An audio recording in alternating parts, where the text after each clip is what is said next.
dergahınıza dayanamam ruhsatlarına. Bismillahirrahmanirrahim.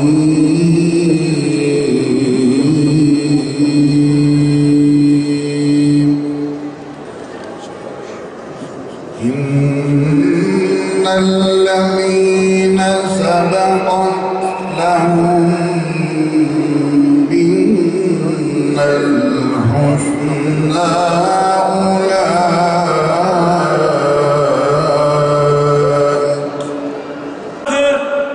27 Mayıs 639'da Mekke'nin fethi üzerinden 10 yıl geçmeden İslam toprağı olmuştu.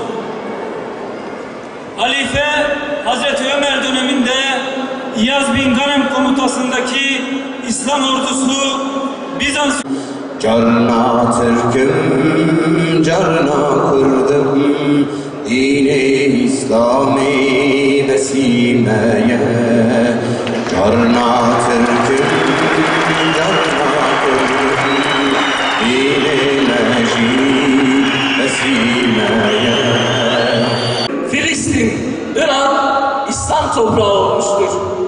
İslam'ın ilk kıblesi Mescid-i Aksa'nın şehri Kudüs fetholunmuştur. Ve İslam orduları Bizans'ın elinde bulunan Ahmet'in yani Diyarbakır'ın önüne gelmiştir. Ahmet'in surları muazzamdır, aşılmazdır. Ancak Müslümanların da bu surları aşılmaz, bu kale düşmez diyerek geriye dönmeye asla niyetleri yoktur.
Eğer sizler gerçek anlamda barışın tesisini istiyor iseniz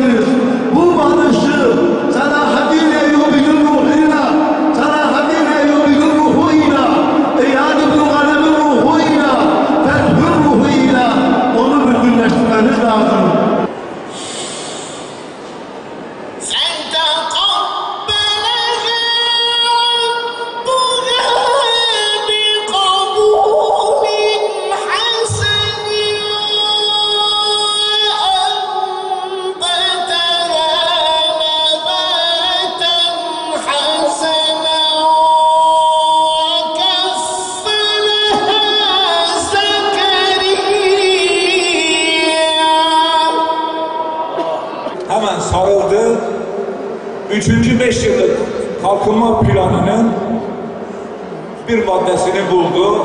Orada da şunu diyordu: vatandaşın sanayileşmek için şirketleşme veya gücü yoksa devlet öncülüğünde bu iş yapılır diyordu.